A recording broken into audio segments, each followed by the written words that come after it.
Hi, everybody.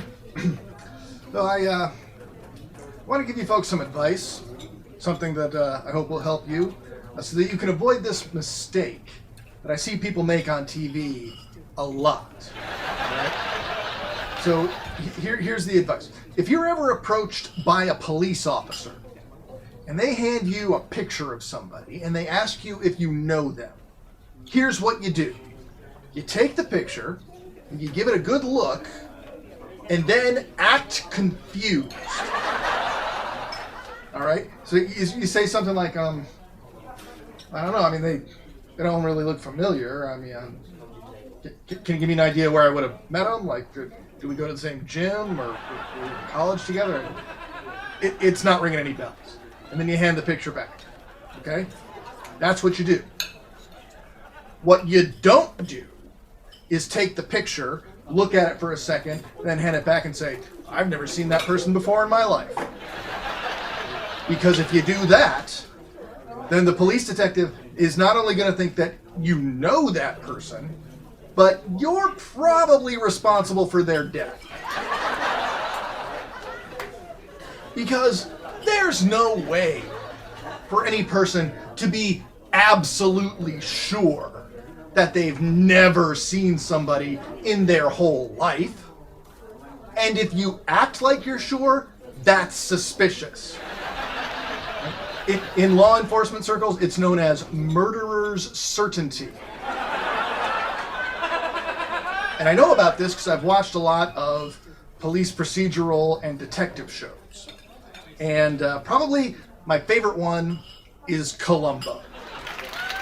And if you're not familiar with Columbo, it's set in Los Angeles. He's a police lieutenant, homicide detective, and he seems absent-minded and disorganized, but that's just an act. It's a ruse that he puts on to make the suspects underestimated. And the way Columbo operates is, a murder will happen, he'll show up, he'll get an idea who his suspect is, and then he just becomes a presence in that person's life. And he shows up at their job, and their home, and their favorite restaurant, and their country club. And he just wears them down until he either gets enough evidence or they incriminate themselves. And these suspects are usually all the wealthy and powerful people, so it's super satisfying to watch. There is no greater TV experience than watching William Shatner get arrested for murder. And it happened twice. And both times he was playing a smug prick. It's great.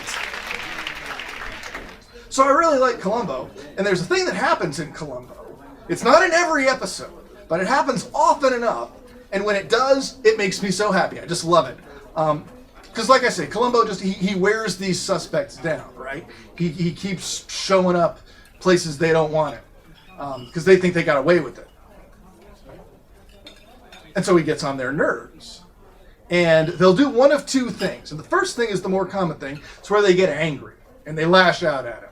And say, look here, Columbo, I don't deserve this kind of treatment. I'll have you know I'm a good friend of the mayor. One phone call from me and you'll be writing parking tickets in Santa Monica. Something like that. Like I said, these are the wealthy, influential people. But the other thing that happens, it doesn't happen a lot, but it happens often enough and it's great every time. It's when the suspect goes in the opposite direction. And they'll say to him, you know what, Columbo? I like you. You're very tenacious, aren't you? That's an admirable quality. I could use someone like you in my organization. You know what? When all this murder unpleasantness is behind us, why don't you call up my office? I'm sure I can find something for you. And once they say that, Columbo knows that's the guy. He's just got to prove it. But as much as I enjoy when that happens, when I was thinking about it, it did kind of make me feel bad for Columbo. Because, you know, we see him going through his life in these episodes, and the only people who ever take the time to tell him that they like him are these people who he either knows or reasonably suspects are guilty murderers. And that's got to be bad for your self-esteem. If the only people who ever say they like you are killers, that's hard on a guy. So, folks, when you leave here tonight, I hope you'll take the time to find the people in your life that you genuinely like and make the effort to tell them that. It'll be enriching for everybody, and I'm willing to believe that most of you are not guilty murderers. Thanks, everybody. I'm David.